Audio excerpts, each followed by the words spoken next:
Good evening. சரி, நாங்கள் பார்ப்போம். அப்போ எங்களோட ஹைட்ரோ பாடத்தில் மிக முக்கியமான ஒரு விடயம் இந்த ஆர்க்கிமிடிஸ்ட கோட்பாடு. சரியா, அதுக்குள்ள தான் நாங்கள் போக போகிறோம். அப்போ அது தொடர்பாக சில விஷயங்கள் நாங்கள் முதல்ல பார்த்துட்டு வருவோம்.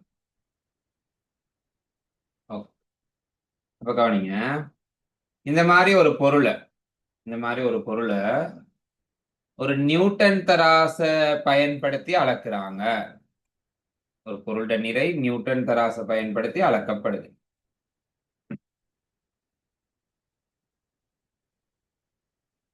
இப்ப மேல இது தராசு காட்டப்படுது. அப்படி அளக்கப்படக்குள்ள இந்த பொருளோட வாசிப்பு 100 நியூட்டனாக இருக்கு. சரியா, அது வந்து வழியில வச்சுதான் அளந்திருக்காங்க. வழியில வச்சுதான் அளக்கக்குள்ள அப்படி 100 நியூட்டன்னு காட்டி இருக்கு. இப்ப அதே பொருளை இந்த பாருங்க, இந்த 2வது படத்துல காட்டப்பட்டிருக்க மாதிரி நீருக்குள்ள வச்சு அளக்க போறாங்க. நீருக்குள்ள வச்சு இந்த பொருளோட வெயிட் எவ்வளவுன்னு அளக்குறாங்க. என்ன சொல்லுங்க, இப்படி நீருக்குள்ள வச்சு அந்த பொருளோட வெயிட் அளக்கக்குள்ள, தண்ணிக்குள்ள வச்சு அந்த பொருளோட வெயிட் அளக்கக்குள்ள 100 நியூட்டனை விட அது அதிகமா இருக்குமா குறைவா இருக்குமா? 100 நியூட்டனை விட அந்த பொருளோட வெயிட் அதிகமாக இருக்க போகுதா குறைவாக இருக்க போகுதா? ஓகே, கட்டாயம் குறைவாக இருக்கு. அப்ப நான் குறைந்த ஒரு பெருமானம் ஒண்ணு போட்டுக்கொள்றேன். குறைந்த ஒரு பெருமானம் ஒண்ணு போட்டுறேனே, 80 நியூட்டன். 100 விட குறைவா தான் இருக்கும். அடுத்த விஷயம் எனக்கு சொல்லுங்க பாப்பா, ஏன் இப்படி அந்த பொருளோட நிறை குறைஞ்சது? அந்த பொருளோட நிறை குறைந்ததுக்கு என்ன காரணம்?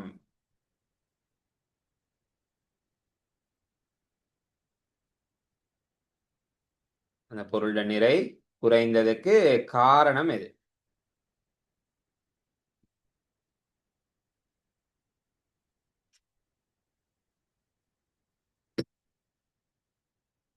நீரினால் ஃபோர்ஸ் கொடுக்கப்படுறதுன்னு சொல்லியிருக்கீங்க.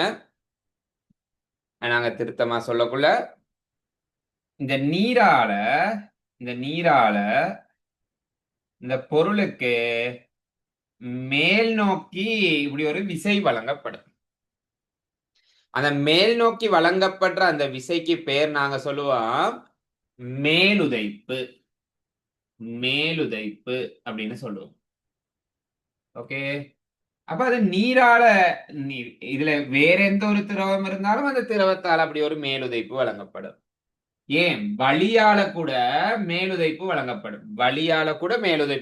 பெரும்பாலான இடங்கள்ல இந்த வழியால வழங்கப்படுற மேலுதைப்பை நாங்க புறக்கணிக்கிறோம். ஓகே, மேலுதைப்பு ஆங்கிலத்துல அப்வர்ட் போஸ்ட்னு சொல்லுவோம். அது முதல் எழுத்தை யூ. மேலுதைப்பை நாங்க யூ அப்படின்ற எழுத்தால குறிச்சு கொள்ளுவோம். அப்ப பாருங்க, அப்ப இந்த பொருளோட நிறை 100ல இருந்து 80 நியூட்டனுக்கு குறைஞ்சது தானே. அப்படி குறைகிறதுக்கு காரணமாக இருந்தது இந்த திரவத்தால வழங்கப்பட்ட மேலுதைப்புனா.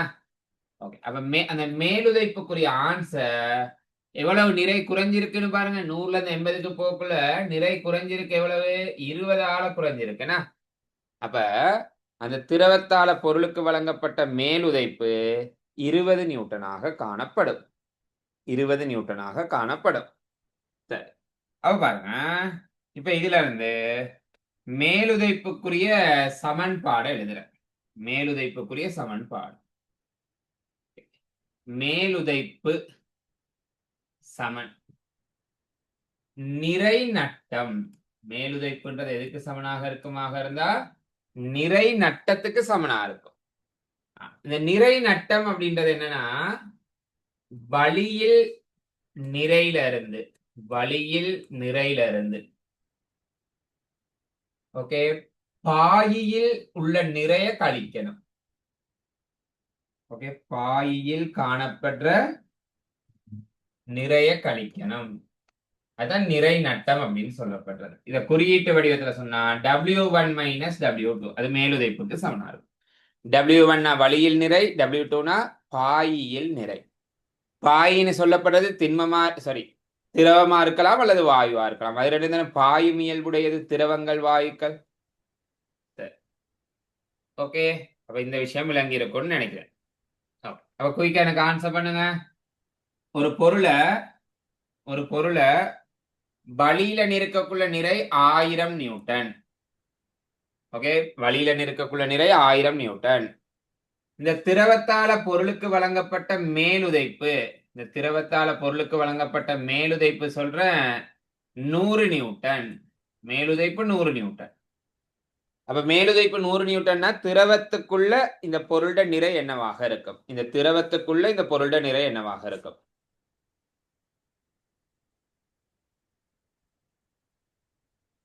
ஓகே, சரியா? அப்ப நாங்க சமன்பாடுலையும் செய்யலாம் அல்லது யதார்த்தமா யோசிச்சும் செய்யலாம். பாருங்க, அப்ப திரவத்தால் வழங்கப்பட்ட மேலுதைப்பு 100. அப்ப யூக்கு பதிலா 100.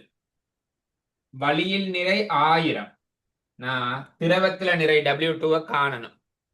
ஆகவே இதை சுருக்கணிகளா இருந்தா W2 சமன் ஆன்சர் 900 நியூட்டன். W2 சமன் 900 நியூட்டன். அடுத்து இன்னொரு உதாரணம்.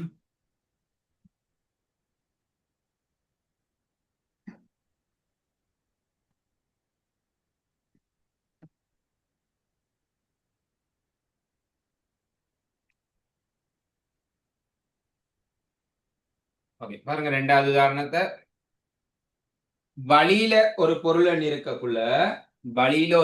நிற்கக்குள்ள அது 200 கிராம் திணிவுடையது. 200 கிராம் திணிவுடையது. ஓகே, ஒரு திரவத்துக்குள்ள இந்த பொருள் அமிழ்த்தி நிற்கக்குள்ள அந்த பொருளோட திணிவு 150 கிராம். அப்ப மேலுதைப்பு என்னன்னு சொல்லுங்க. மேலுதைப்பு எவ்வளவு? அந்த திரவத்தால் வழங்கப்பட்ட மேலுதைப்பு எவ்வளவு?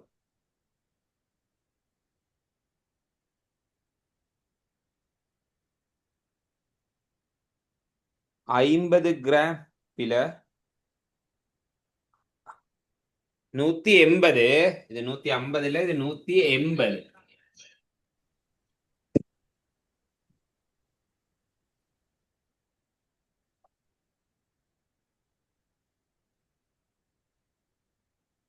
பாருங்க, மேலுதைப்பு நீங்க 20 கிராம்னு சொல்றீங்க. மேலுதைப்பு எப்பவும் நியூட்டன்ல சொல்லப்படணும். கிராம்ல சொல்லக்கூடாது. மேலுதைப்பு நியூட்டன்ல சொல்லணும். 200 நியூட்டன் பில. பாருங்க, 20 கிராம் நீங்க சொன்னது சரி. அதை நியூட்டனுக்கு மாத்துறதுக்கு முதல்ல அது கிராம கிலோகிராமுக்கு மாத்தணும். கிராம கிலோகிராமுக்கு மாத்த 1000ஆல பிரிக்கிறேன், பிறகு 10ஆல பெருக்கணும். ஏன்னா கிலோகிராம் நியூட்டனுக்கு மாத்த 10ஆல பெருக்குவோம் தானே. சரி, பாருங்க, இந்த 2 சைவர் 2 சைவர் எட்டுப்பட்டா ஆன்சர் 0.2 நியூட்டன். ஓகே, மேலுதைப்பு 0.2 நியூட்டன். அதுதான் சரியான ஆன்சர். அல்லது இதை இப்படி நீங்க செஞ்சிருக்கலாம். பாருங்க, 200 கிராம் கிராம கிலோகிராமுக்கு மாத்த 1000ஆல பிரிக்கிற, சரியா, பிறகு அதை நியூட்டனுக்கு மாத்த 10ஆல பெருக்கி விட்டா இது 2 நியூட்டன் வரும். அதே மாதிரி 180 கிராம் நியூட்டனுக்கு மாத்துங்க, 1.8 நியூட்டன் வரும். 2ல இருந்து 1.8 கழிச்சா 0.2 நியூட்டன். சரியா? இப்ப நிறைய பேர் இதுல மிஸ்டேக் விட்டனால அடுத்த கேள்வியை பார்ப்போம். அடுத்த கேள்வி.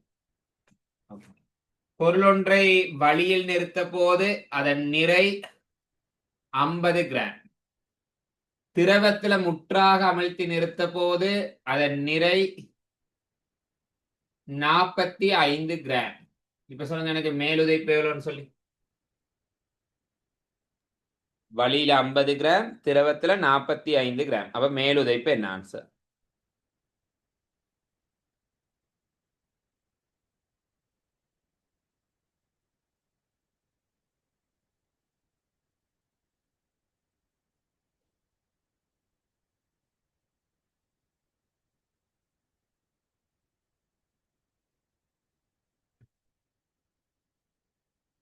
ஓகே, பாருங்க, 50ல இருந்து 45 கழிங்க 5 கிராம். கிராம நியூட்டனுக்கு மாத்தணும் தானே. அப்ப கிலோகிராமுக்கு மாத்த 1000ஆல பிரிக்கிற, நியூட்டனுக்கு மாத்த 10ஆல பெருக்கிறேன்.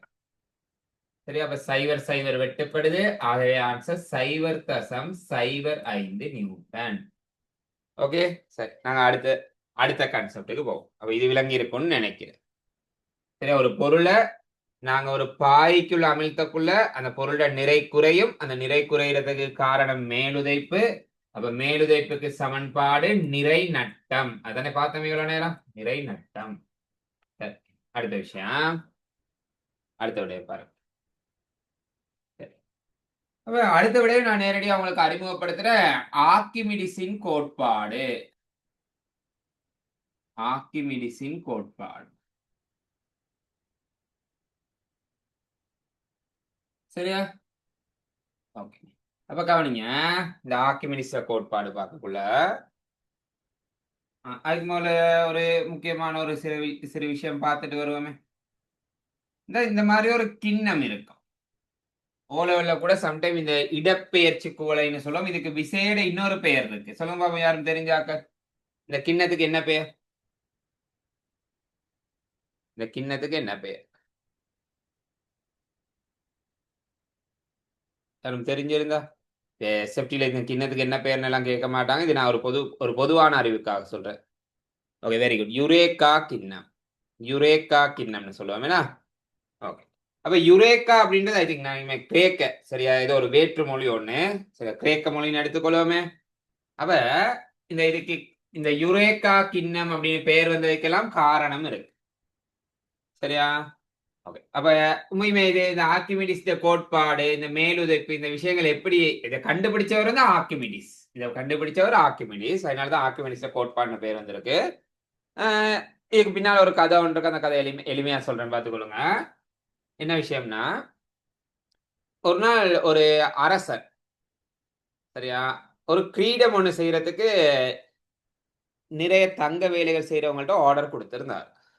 அப்ப அவங்களும் அந்த கிரீடத்தை செய்து கொண்டாந்து கொடுத்திருந்தாங்க. இப்ப இவருக்கு ஒரு சந்தேகம் என்னன்னா, ஒருவேளை இந்த இதுல முழுமையாக தங்கம் இல்லாம வேற எதுவும் உலோகம் கலக்கப்பட்டிருக்கோ அப்படின்ற சந்தேகம். ஓகே. அப்ப அந்த சந்தேகம் வந்த பிறகு இவர் என்ன செஞ்சிருக்காரா, அந்த நாட்டுல உள்ள புத்திஜீவிகள் எல்லாத்தையும் கூப்பிட்டு, சரியா, இந்த கிரீடத்துல தங்கத்தோட வேற ஏதாவது கலந்திருக்கா அப்படின்றத கண்டுபிடிக்கிறதுக்குரிய முறைய, சரியா, யாராவது தெரிஞ்சு கொண்டு வாங்க அப்படின்னு சொல்லியிருக்காங்க. அப்ப எல்லாரும் யோசிச்சிருக்காங்க. யோசிச்சுட்டு போக்குள்ள இந்த ஆர்க்கிமிடிஸும் அந்த அரச சபையில இருந்திருக்காரு. அவரும் நிறைய மூளையை பிச்சு கொண்டு யோசிச்சுட்டு போயிருக்காரு. சரியா? அரச சபையில வச்சு யோசிச்சிருக்காரு. ரோட் நெடுக வீட்டுக்கு போக்குள்ளையும் யோசிச்சிருக்காரு. அவருக்கு எந்த ஐடியாவுமே வரல. சரியா? அந்த யோசனையோடயே போயிட்டு அவர் என்ன செஞ்சிருக்காரா இருந்தா, ட்ரெஸ் எல்லாம் கலட்டிட்டு அவரு இந்த மாதிரி அவங்க அந்த முன்ன காலத்துல அந்த அரசர்கள் ராணிகள் எல்லாம் குளிப்பாங்கன்னு ஒரு கிண்ணம் ஒண்ணு இருக்கும். சரியா? அந்த கிண்ணத்துல ஃபுல்லா தண்ணிய நிரப்பிட்டு, சரியா, அந்த கிண்ணத்துக்குள்ள அவர் வந்து இறங்கி இருக்காரு குளிக்கிறதுக்காக. அப்படி குளிக்கிறதுக்காக இறங்கக்குள்ள, சரி, அவர் குளிக்கிறதுக்காக இறங்கக்குள்ள ஒரு குறிப்பிட்ட அளவு நீர் என்ன செஞ்சிருக்காருந்தா இந்த டெங்கியை விட்டு, இந்த கிண்ணத்தை விட்டு வெளியே போயிருக்கு. சரியா? அப்ப டக்குன்னு அவருக்கு ஒரு ஐடியா ஒண்ணு வந்திருக்கு. இதை வச்சு நாங்க கண்டுபிடிக்கலாம் அப்படின்னு சொல்லி. அப்ப உடனே அவர் என்ன செஞ்சிருக்காரா இருந்தா, இதுல இருந்து எலும்பி அப்படியே ட்ரெஸ்ஸை கூட போடாம யுரேக்கா யுரேக்கா யுரேக்கா அப்படின்னு கத்திக்கிட்டே போயிருக்காரு. எங்க அரச சபைக்கு போயிருக்காரு. அப்ப யுரேக்கா அப்படின்றது அந்த மொழியில வந்து கண்டுபிடிச்சிட்டேன் அப்படின்றது பொருள். அப்ப அதையே தான் இந்த கிண்ணத்துக்கு யுரேக்கா கிண்ணம் அப்படின்னு பெயர் வச்சிருந்தாங்க. சரி, அப்ப இது ஒரு பொதுவான விஷயத்துக்காக சொன்னார். ஓகே, கவனிங்க இப்ப என்ன நடக்க போகுது அப்படின்னு சொல்லி. ஓகே, என்ன நடக்க போகுது அப்படின்றத கவனிச்சுக்கொள்ளுங்க. சரி, இப்ப பாருங்க, இந்த மாதிரியான ஒரு யுரேக்கா கிண்ணம்னே வச்சுக்கொள்ளுமே, இந்த மாதிரி ஒரு பாத்திரம், இடப்பெயர்ச்சி குவளை அப்படின்னு சொல்லலாம். ஓகே, இப்ப இந்த பாத்திரத்துக்குள்ள இந்த மட்டத்துக்கு திரவம் நிரப்பப்பட்டிருக்கு. இந்த மட்டத்துக்கு திரவம் நிரப்பப்பட்டிருக்குன்னு வைவி. சரியா? இதுக்குள்ள, இந்த பாத்திரத்துக்குள்ள ஒரு பொருளை இந்த மாதிரி அமிழ்த்துறேன். ஒரு பொருளை இந்த மாதிரி அமிழ்த்துறேன்.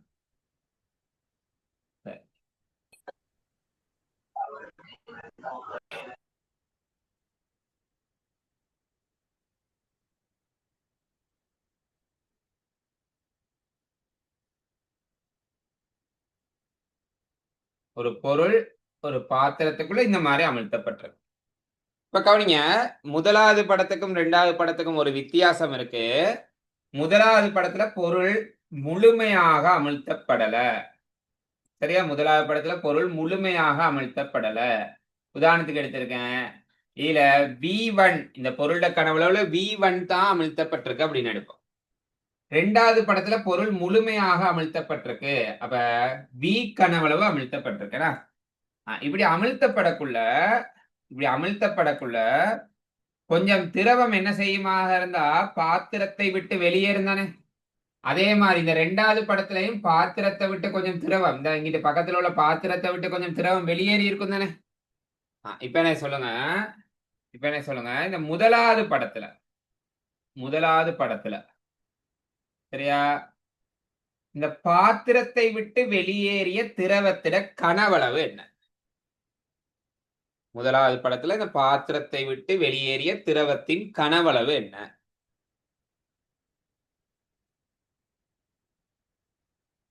ஓகே, இந்த கனவளவை நாங்க V1 அப்படின்னு சொல்லிக் கொள்ளலாம்.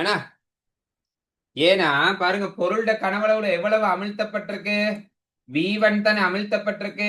அப்ப வெளியேறிய திரவத்தின் கனவளவும் என்னன்னு வரும்? V1 தான் வரும். ஓகே, சரி. ரெண்டாவது படத்துல எனக்கு சொல்லுங்க. ரெண்டாவது படத்துல பாத்திரத்தை விட்டு வெளியேறிய திரவத்தின் கனவளவு என்ன?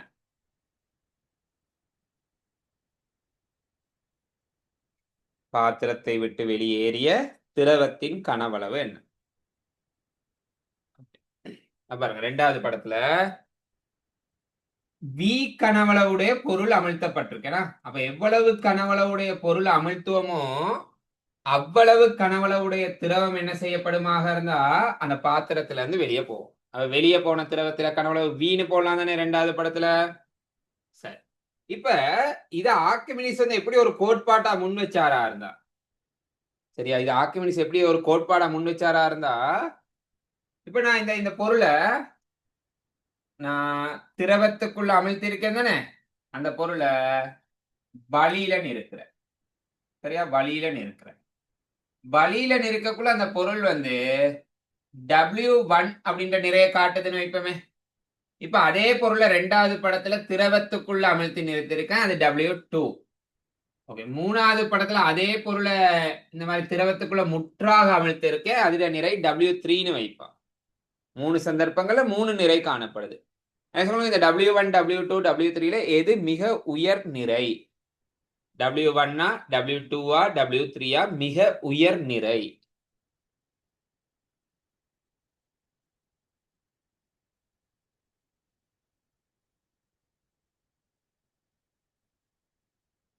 எது மிக உயர் நிறை?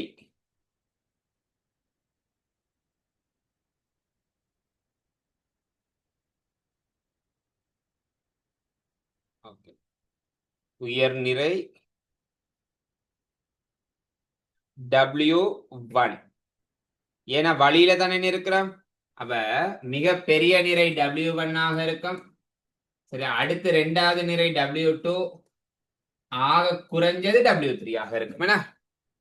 ஓகே, இப்ப என்ன சொல்லுங்க, இந்த முதலாவது படத்துல உள்ள மாதிரி அமிழ்த்தி இருக்கேன் தானே, அப்படி அமிழ்த்தக்குள்ள திரவத்தால் வழங்கப்பட்ட மேலுதைப்புனா இந்த W1 இருந்து நிறை W2க்கு குறையுது தானே. அப்ப அந்த குறைந்த நிறை மேலுதைப்புக்கு சமன் தானே. ஓகே, அப்ப மேலுதைப்புக்கு சமன்பாடு போடுறேன், W1 மைனஸ் W2. ஆர்க்கிமிடிஸ் என்னத்தை கண்டுபிடிச்சாரா இருந்தா, இந்த மேலுதைப்பு இல்ல பாருங்க, இடம்பெயர்க்கப்பட்டிருக்கு சிறிய பாத்திரம் ஒண்ணு, இடம்பெயர்க்கப்பட்டிருக்க ஒரு சிறிய பாத்திரத்தில் உள்ள V1 கனவளவுடைய திரவம், அந்த V1 கனவளவுடைய திரவத்தின் நிறைக்கு இந்த மேலுதைப்பு சமனாம்.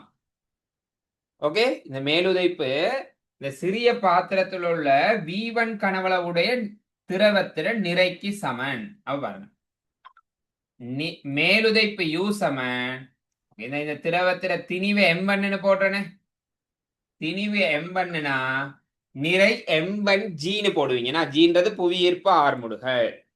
திணிவை 10ஆல பெருக்கினா ஈர்ப்பு ஆர்முடுகளால பெருக்கினா தானே நிறை வரும். சரி, இப்ப ரெண்டாவது படத்துல இந்த இங்க உள்ள திரவத்திட திணிவை நான் Mன்னு எடுக்கிறேனே. அப்ப சொல்லுங்க, ரெண்டாவது படத்துல மேலுதைப்புக்கு என்ன சமன்பாடு போடுவீங்க? யூ சமன் மேலுதைப்பு யூக்கு என்ன சமன்பாடு போடுவீங்க ரெண்டாவது படத்துல? திணிவு எம்னு எடுத்தா கேள்விகளுக்கு ஆன்சர் பண்ணணும், ஆக்டிவா இருக்கணும். சொல்ற விஷயங்கள்லாம் நோட்ஸாக கிரகிச்சு எழுதி கொள்ளுங்க. நான் இப்போ தொகுத்து இந்த நோட்ஸ் ஒரு ஸ்டூடெண்ட்ஸ் எழுதுன நோட்ஸையும் உங்களுக்கு அனுப்பி வைக்கிறேன். திணிவு எம்மா இருந்தா அட நிறை சொல்லுவீங்க எம்ஜி, நிறை எம்ஜி என்ன?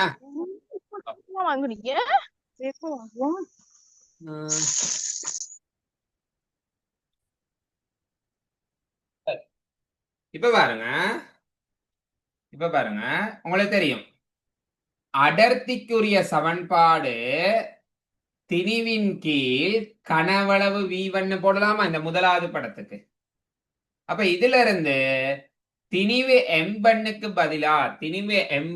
பதிலா நீங்க சொல்லலாம் M1 அப்படின்றது V1ஐயும் ரோவையும் பெருக்க வாரது. அப்ப நான் போடுறேன் U சமன் ஓகே V1 ரோ, அதாவது M1க்கு பதிலா V1 ரோவை போடலாம் தானே, தர G அப்படின்னு சொல்லலாம் என்ன? ரோன்றது இந்த திரவத்தின் அடர்த்தி, இந்த இடம்பெயர்ந்திருக்கே திரவம், அந்த திரவத்தின் அடர்த்தி. அப்ப எனக்கு ரெண்டாவது படத்துக்காக என்ன சொல்லுங்க பாப்போம், இந்த திரவத்தின் அடர்த்தி ரோவாக இருந்தா கனவளவு வீணு ஏற்கனவே சொல்லிட்டேன் தானே.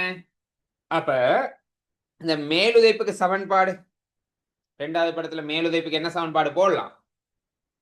நீங்க ரோ உங்களுக்கு டைப் பண்ண இல்லாட்டி நீங்க டீன்னு சரி எடுத்துக்கொள்ளுங்க. அப்ப ரெண்டாவது சமன்பாடுல மேலுதைப்புக்கு சமன்பாடு போடலாம். திணிவு எம்முக்கு பதிலா கனவளவு தர அடர்த்தி தர ஜினா.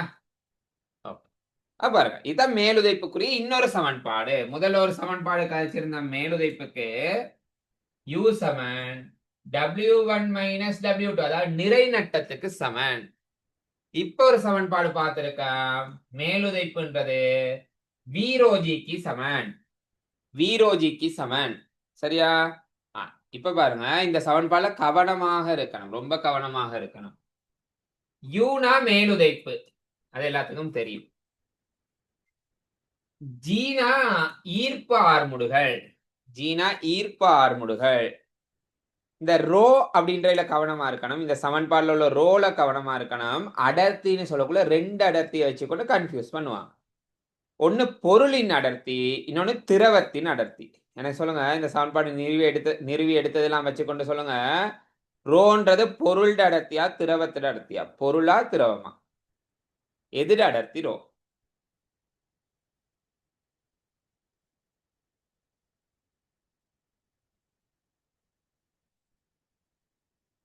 ரோன்றது பொருளின் அடர்த்தியா திரவத்தின் அடர்த்தியா?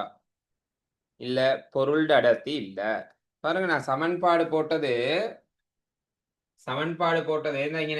M1 அப்படின்னு எடுத்தது திரவத்திர திணிவுனா, இந்த சமன்பாடு அடர்த்தி சமன் திணிவின் கீழ் கனவளவு திரவத்துக்கு தான் போட்டிருக்கேன். ஓகே, அப்ப மேலுதைப்புக்கு வார U சமன் V ரோஜில ரோ அப்படின்னு சொல்லப்படுறது திரவத்தின் அடர்த்தி அல்லது பாயின் அடர்த்தி அப்படின்னு சொல்லுவோம். சரி, பொருள் அடர்த்தி இல்ல. ஓகே, வீணா என்ன? வீணா நீங்க யதார்த்தமா யோசிப்பீங்க, கனவளவு. வீணா கனவளவு அப்படின்னு சொல்லி பழகாங்க. இந்த இடத்துல அப்படி சொல்லி பழகாங்க. ஏன் அப்படி சொல்றேன்னா இருந்தா, முதலாவது படத்துல வீணு பொருளோட மொத்த கனவளையும் போட்டதுக்கு என்ன, ரெண்டாவது படத்துல V1 தான் போட்டிருக்கேன். ஏன்னா ரெண்டாவது படத்துல பொருள் ஃபுல்லா அமிலலையே, சாரி, முதலாவது படத்துல பொருள் ஃபுல்லா அமிலலையே.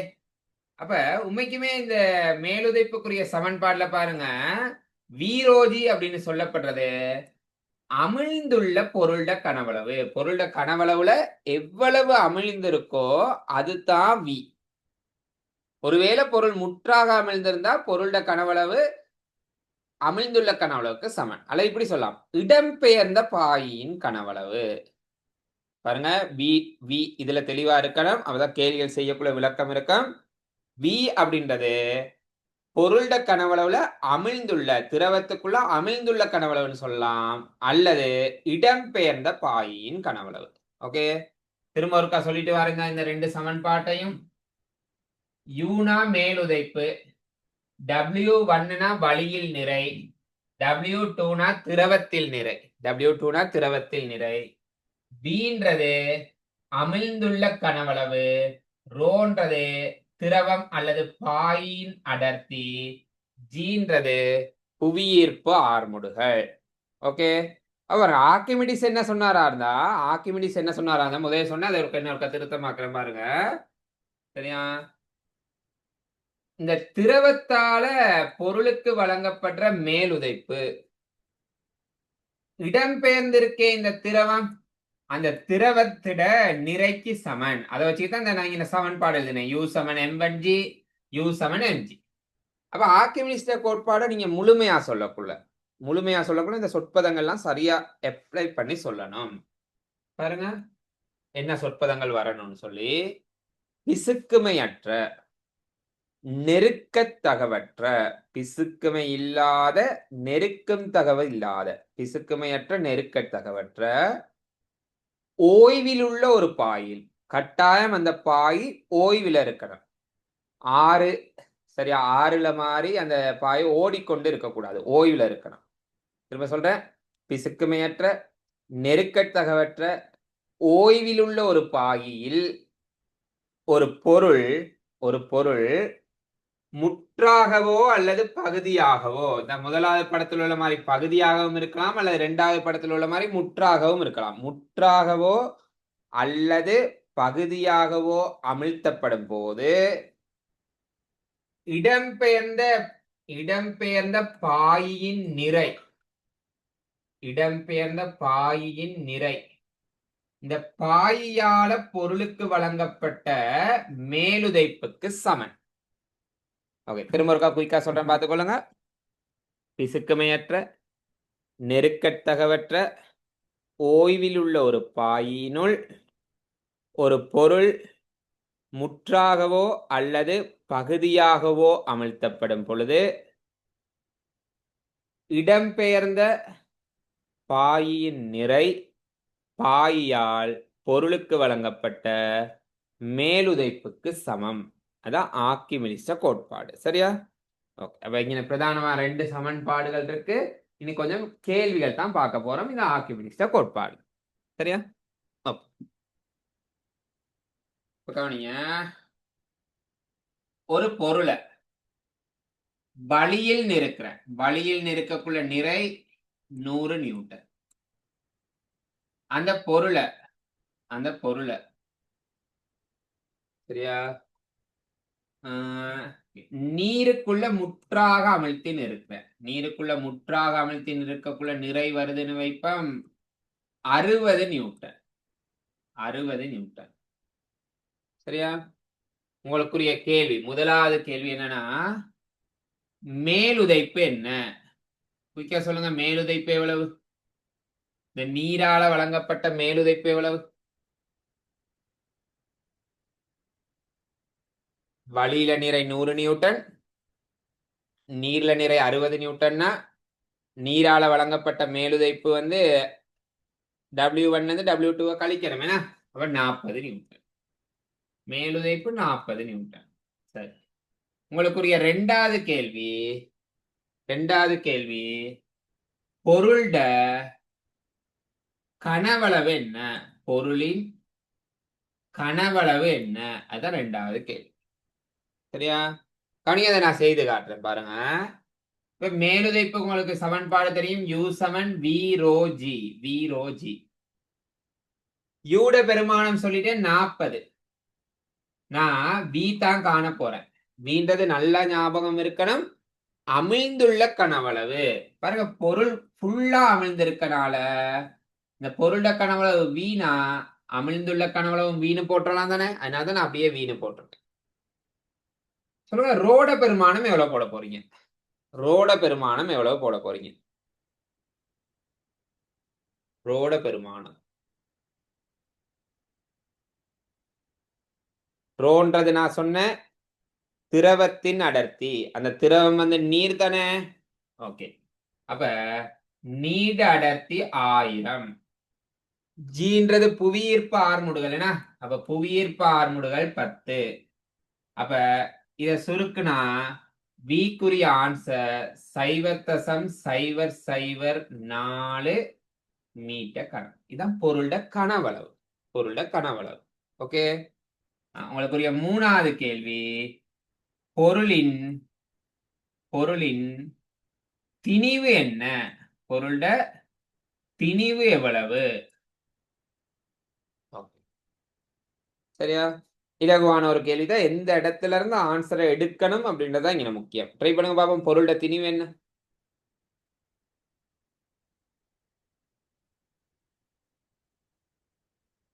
எவ்வளவு இந்த பொருளோட திணிவு?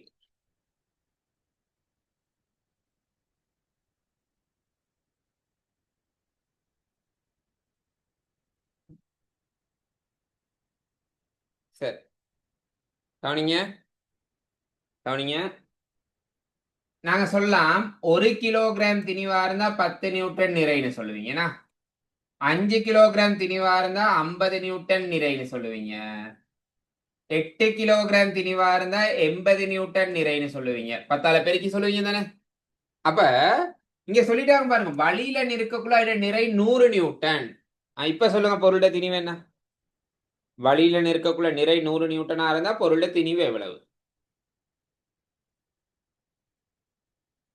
திணிவை கொடுத்துட்டு நிறை சொல்லலுமா தான், நிறைய கொடுத்தா நீங்க குயிக்கா திணிவை சொல்லணும். நிறை 100னா திணிவு 10 கிலோகிராம்.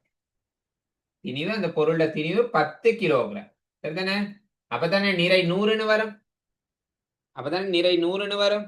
இப்ப எனக்கு அடுத்ததுக்கு பதில் சொல்லுங்க. இந்த பொருளோட அடர்த்தி எவ்வளவு? இப்ப உங்களுக்கு பொருளோட திணிவு தெரியும், பொருளோட கனவளவு தெரியும். இதை வச்சுக்கொண்டு பொருளோட அடர்த்தி எவ்வளவுன்னு சொல்லுங்க.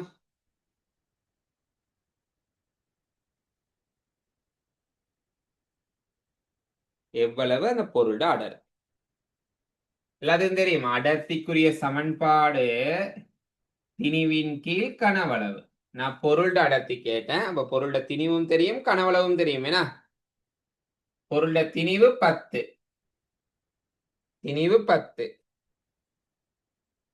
ஓகே, கனவளவு 0.004. அப்ப இத பிரிச்ச ஆன்சர் 2500 கிலோகிராம் மீட்டர் -3. இது பொருளோட அடர்த்தி. சரியா? அடுத்து எனக்கு சொல்லுங்க, பொருளோட சாரடர்த்தி எவ்வளவு? பொருளோட சாரடர்த்தி எல்லாம் முன்னுக்கு படிச்சுட்டேன் தானே.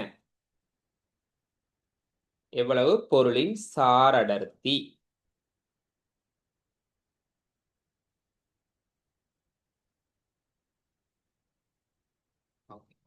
சாரடர்த்தினா பொருளோட அடர்த்திய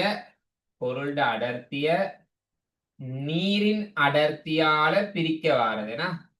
அப்ப 2500 1000ஆல பிரிச்சா பொருளோட சாரடர்த்தி 2.5.